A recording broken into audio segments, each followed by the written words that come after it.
Баршаңызға сәлем достар, сіздермен бірге Жансая. Бүгін сіздермен ең дәмді, ең нәзік, ең жұмсақ болып шығатын балды торттың рецептісімен бөліскім келіп тұр. Бұл торт шынымен де нәзік, жұмсақ, дәмді болып шығады, маған сеніңіздер. Видеоны соңына дейін қарап, міндетті түрде осы рецептпен жасап көріңіз. Тортқа керек заттардың мөлшерін описанияға қалдырып кетем.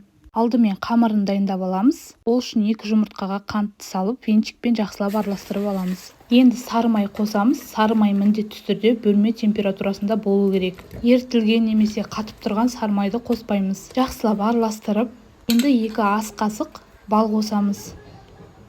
Негізі натуральный, яғни табиғи бал болғаны жақсы. Барлығы біріккенше араластырып, 3 ас қасық сүтімізді құйып, тағы да жақсылап араластырамыз.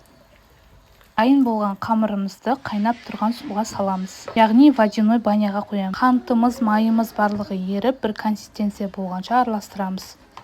Массамыз осылай еру керек.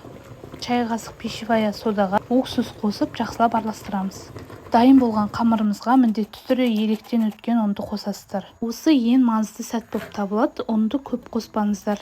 Ингредиенттеріне мен 400-450 грамм ұнды белгіледім, одан артық қоспаңыздар. Одан артық ұн қоссаңыздар, коржиктарыңыз қатты болып қалады. Дайын болған тестамызды 1-2 сағат холодильникке қойып, кішкене қатқаннан кейін біраз ұн сеуіп, рулет қып созып, бірнеше бөліктерге бөлетін боламыз. Енді торттың диаметрі 20 см. Енді әр бөлікті алып, үстелдің үстіне ұнды сеуіп, жақсылап осылай жайып алатын боламыз. Өздеріңізге ыңғайлы етіп, пергаменттің бетіне жайсаңыздар да болады. Менде пергамент болмай қалғандықтан, противенге кішкене ұн сеуіп, жабысып қалмас үшін. Енді коржиктарымызды қызып тұрған 220 градустық пешке 3-5 минутқа қызарғанша пісіріп аламыз. Енді коржиктарымыз піскеннен кейін сразу осылай формамен кесіп аламыз. Сонда ровный болып, әдемі болып шығады. Бетіндегі бортиктарымен тортты әсемдейтін боламыз. Менде 12 штук коржик шықты. Енді кремін дайындайтын боламыз. Қоюлатылған сүтпен, яғни сгущенкамен қаймақты араластырамыз. Менде 20% қаймақ. Жақсылап миксермен араластырып, менде осындай крем дайын болды. Негізі заварной креммен де жасаса жақсы болады. Міндетті түрде описанияға заварной кремнің де рецептісін қалдырып кетем. Каждый коржикқа 1,5-2 қасықтай салып отырамыз. Негізі балды тортқа өзіңіздің қалаған креміңізді жақсаңыз болады. Творожный сырмен, сливкимен де жақсы крем шығады. Міне біздің тортымыз дайын болды.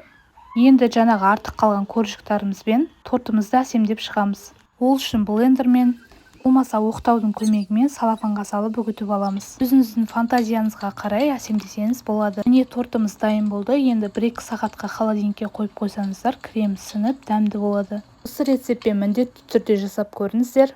Сіздерге ұнайтынына сенімдімін. Менің каналыма тіркелуді ұмытпаңыз, лайк басып, комментарий жазып, қоңыраушаны баса кетіңіз. Қоңыраушаны басып қойсаңыз, мен салған рецепттерімді бірінші болып көре аласыздар.